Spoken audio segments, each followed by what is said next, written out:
밤에 어떻게 야외에서 운동해요? 여성은 말이 안 된다고 거짓말하지 말라고 합니다. 하지만 지하철을 타고 도착한 그곳에는 많은 한국 사람들이 있었습니다. 여성은 놀라서 입을 다물 수가 없었습니다. 과연 이 여성에게는 어떤 일이 있었던 걸까요? 이 내용은 헝가리인 여성의 사연을 재구성한 것입니다. 안녕하세요. 저는 헝가리에서 전업주부를 하는 한나라고 합니다. 저는 초등학생 아이들이 있는 행복한 가정의 주부입니다. 젊었을 때부터 운동을 좋아했는데 남편을 돌보고 아이를 키우느라 운동할 생각도 못하고 지냈어요. 그런데 불어난 몸과 함께 제가 스스로가 무기력하다고 느끼게 됐습니다. 그와 함께 이제 어느 정도 아이들이 학교에 가서 생기는 시간이 있어서 다시 운동하기 시작하기로 했어요. 처음에는 혼자서 어떻게든 해보려고 했는데 계속하다가 포기하기를 반복했습니다. 결국 혼자 하는 것보다는 함께 하는 게 의욕도 생기고 운동도 꾸준히 할 것이라는 생각에 마라톤 동호회에 가입하게 되었어요. 이곳 회원들은 모두 주부여서 서로 비슷한 시간에 같이 체육관에 가서 근육 운동을 하고 동네를 함께 뛰는 것을 연습했어요. 처음에는 몸도 무겁고 체력도 없어서 걷다가 뛰다가를 반복했어요. 그래도 한동안 못하던 운동을 시작해서 그런지 힘이 들었지만 기분이 좋았어요. 동호회 사람들과 함께 하다 보니 포기하지 않고 어느새 횟수로 4년을 꾸준히 마라톤을 하게 되었어요. 완주까지는 힘들어도 하프마라톤 대회에도 몇 번 참여했습니다. 남편도 아이들도 엄마가 활기차진 것 같다면서 마라톤을 하는 저를 좋아했어요. 우리 동호회는 2년에 한 번씩 해외여행을 하고 있었어요. 이번에는 함께 호주를 여행하기로 했습니다. 저는 유럽 밖으로 별로 나가본 적이 없어서 무척 들뜬 마음을 가지고 있었어요. 그런데 어느 날 전해온 동호회 회장의 소식은 희망이 무너지는 기분이었어요. 담당 여행사의 실수로 호주 여행이 힘들게 되어서 대신 여행사에서 한국을 추천해줬다며 한국을 여행하자고 했습니다. 저는 선뜻 한국 여행을 가겠다는 말에 동의할 수가 없었어요. 우리 아이들이 한국의 케이팝을 좋아하기는 하지만 한국에 대해서 잘 몰랐어요.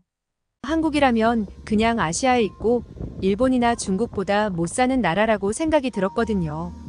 제가 한국 여행에 관한 이야기를 꺼내자마자 우리 아이들은 한국 여행을 왜 고민하냐며 무조건 가라고 했어요. 한국에 가면 자신들이 좋아하는 캐릭터 인형을 꼭 사오라고 하면서요. 남편도 회사 동료가 얼마 전에 한국 여행을 다녀왔는데 너무 좋아했다고 이야기합니다. 하지만 저는 마음속에 불안함만 가득했어요. 저는 남편과 아이들의 성화에 어쩔 수 없이 한국 여행을 가기로 했어요. 그리고 멀고 먼 하늘을 날아서 한국에 도착했습니다. 그런데 걱정 속에 도착한 한국은 인천공항에 도착하자마자 무엇인가 잘못된 것 같았습니다. 유럽이라면 이런저런 나라를 가보기는 했지만 대부분의 동호회 회원은 그렇게까지 다양한 공항을 가본 것이 아니었습니다. 그렇다고 해도 인천공항은 정말 새로운 세상 같았습니다. 해외에서 입국하려면 입국 심사가 엄청 오래 걸린다고 해서 긴 비행 시간에 이어 긴 입국 심사가 걱정이었어요. 하지만 간편하게 디지털화가 되어 있어서 10분도 걸리지 않았어요. 유럽의 공항들은 이 모든 과정을 아날로그 방식으로 처리했기 때문에 너무 오래 걸렸는데 한국은 공항에서부터 저와 우리 동호회 회원들을 놀라게 했어요. 게다가 입국 심사가 끝나고 나오자마자 짐이 다 나와 있었어요. 전에 유럽의 다른 나라를 갔을 때는 짐이 나오는 걸 기다리느라 30분 이상 기다려서 겨우 받을 수 있었는데 이것도 디지털화가 잘 되어 있어서 빠르게 나올 수 있는 것 같았어요.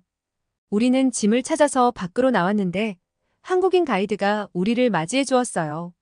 그런데 공항에는 청소용 로봇들이 청소를 하는 거 아니겠어요?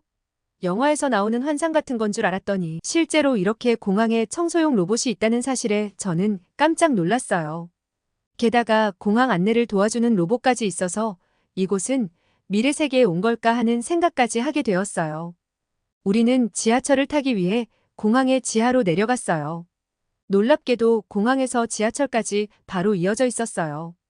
가이드는 교통카드가 있으면 서울과 대부분 지역의 대중교통을 이용할 수 있다고 말해주었습니다. 그리고 다른 교통으로 갈아타더라도 요금이 연동되어서 저렴하게 이동을 할 수 있다고 했어요. 헝가리는 엄청 오래된 지하철 시스템을 가지고 있는데 세계에서 두 번째로 오래된 지하철입니다. 그래서 오래된 지하철에 나름 자부심을 가지고 있습니다. 하지만 한국처럼 다른 교통 간의 할인도 없고 탑승객의 편의를 위한 서비스가 별로 없어요. 그래서 한국의 교통카드 이야기를 들으니 너무 부럽다는 생각이 들었습니다. 한국 사람들은 그냥 핸드폰을 기계에 찍더니 다들 지하철 안으로 들어가는 거 아니겠어요?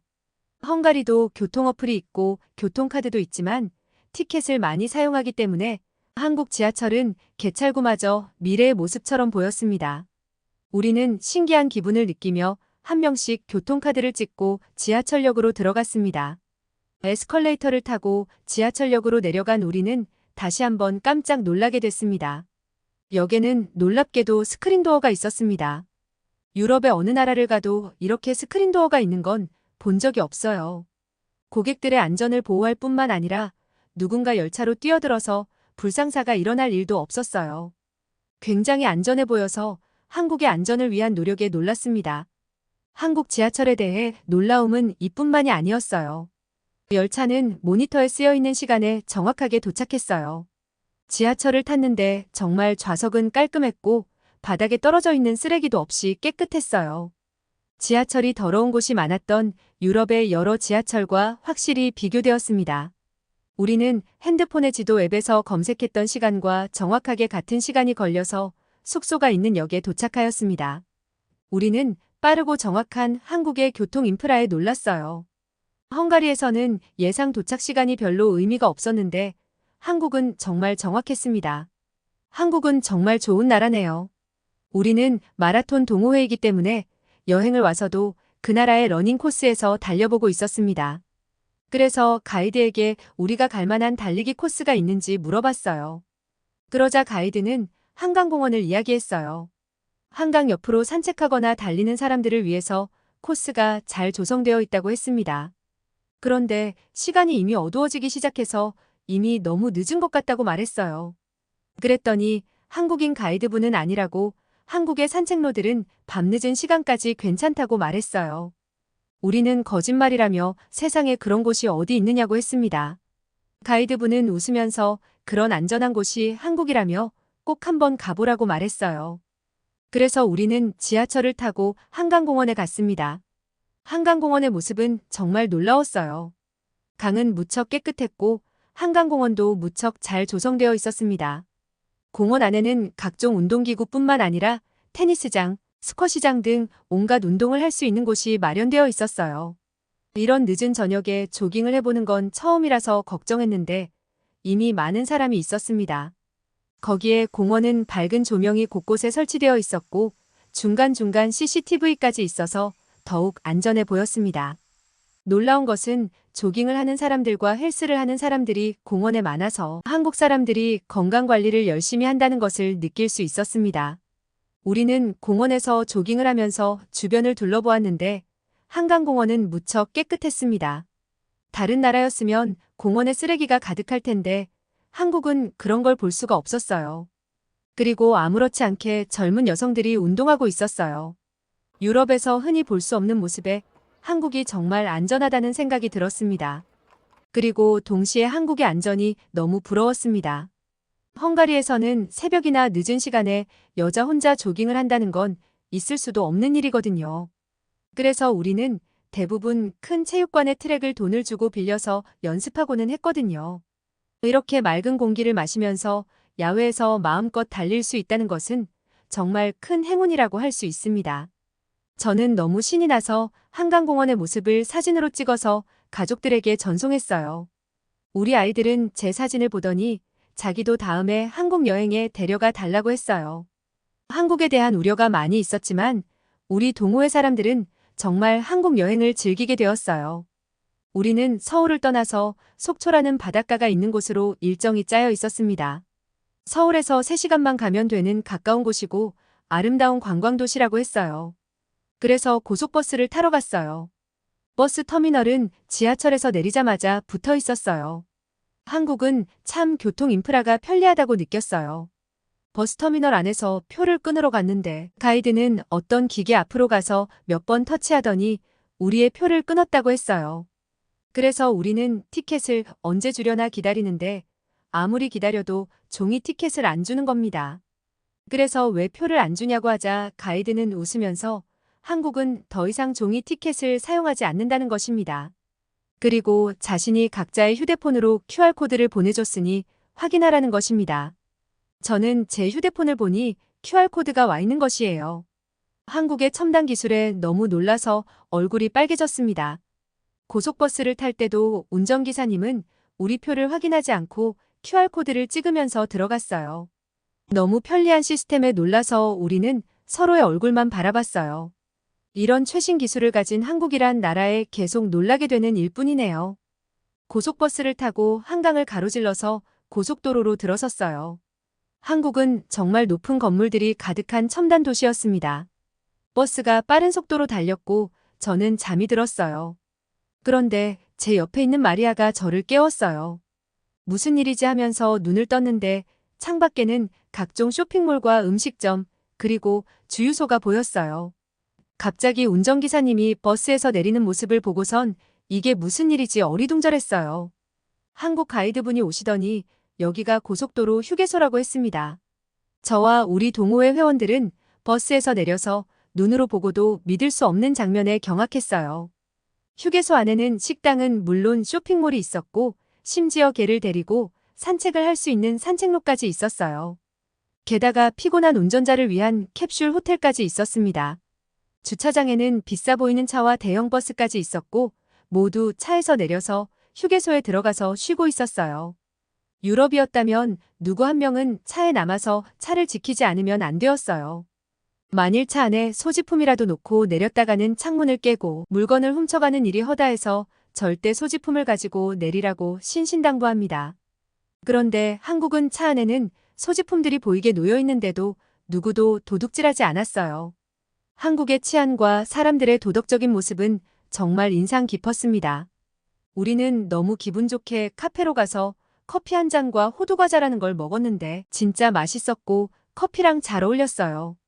다른 간식들도 다 먹어보고 싶었는데 이대로 떠나는 게 아쉬울 정도였습니다. 그렇게 고속버스를 타고선 속초에 도착하였습니다. 속초는 한국의 강원도 동해안에 있는 도시였는데 바다와 큰 호수가 연결되어 있고 설악산이 있는 아름다운 도시였어요. 처음 도착한 곳은 바람이 차가웠습니다. 저는 그 추위에 두꺼운 스카프를 목에 두르며 눈앞에 설악산의 웅장하게 펼쳐진 모습을 바라보았습니다. 우리는 설악산의 케이블카에 몸을 실었습니다. 저는 창밖으로 펼쳐진 자연의 아름다움에 숨을 죽였어요. 산봉우리 사이로 펼쳐진 구름과 푸른 하늘이 마치 다른 세계로 이끄는 듯 했습니다.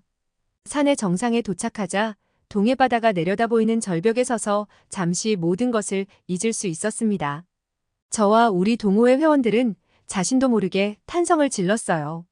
한국의 설악산은 정말 유럽에서는 느낄 수 없는 아름다움을 가진 산이었습니다. 우리는 설악산에서 내려온 뒤 점심을 먹기 위해 속초 중앙시장으로 향했습니다. 속초 중앙시장은 구경하는 그것만으로도 너무 재미있는 곳이었습니다. 시장은 오징어 순대, 닭강정, 신선한 해산물을 판매하고 있었고 각종 해산물과 튀김의 호떡 등 달콤한 간식도 많았어요. 시장은 활기찬 분위기가 가득했고 많은 관광객으로 가득했습니다. 관광객들이 많이 오는 시장이라서 그런 건지는 몰라도 음식을 포장해주는 박스들도 깔끔하고 예뻤어요. 우리는 잔뜩 먹을 것을 사서 숙소로 갔어요. 그리고 각자 사온 음식들을 같이 나눠 먹었습니다. 바닷가 근처라서 그런지 오징어와 새우튀김은 신선하고 바삭했어요. 오징어 순대라는 것도 사왔는데 오징어 안에 밥과 야채들이 들어있었는데 달걀을 둘러서 프라이팬에 구워서 주었어요. 헝가리에서 먹던 것과는 다른 무척 이국적인 맛이었지만 너무 맛있었어요. 그리고 정말이지 저는 치킨 요리를 많이 먹어보기는 했지만 이 닭강정이라는 음식은 바삭하고 양념이 발려 있었으며 한 입 크기로 되어 있어서 먹기가 좋았어요.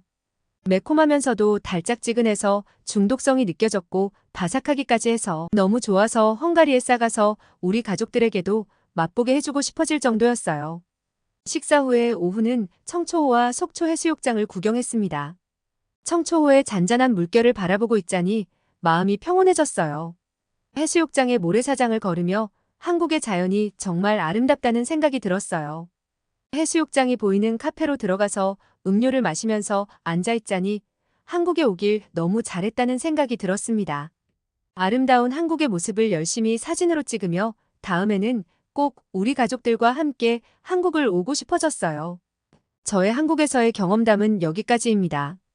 여러분 한나 씨의 이야기 어떻게 보셨나요? 한국에 오는 걸 겁내던 한나 씨는 한국의 안전과 한국 사람의 도덕적인 모습에 많은 생각을 하게 됩니다. 새벽과 늦은 저녁에도 마음껏 야외에서 운동을 할 수 있는 나라가 세계에서 흔한 게 아닙니다. 안전한 한국에서 사는 것이 행복해지는 사연이었습니다. 감동TV는 감동적이고 재미있는 사연을 기다리고 있습니다. 다음에도 재미있는 사연으로 찾아뵙겠습니다. 시청해주셔서 감사합니다.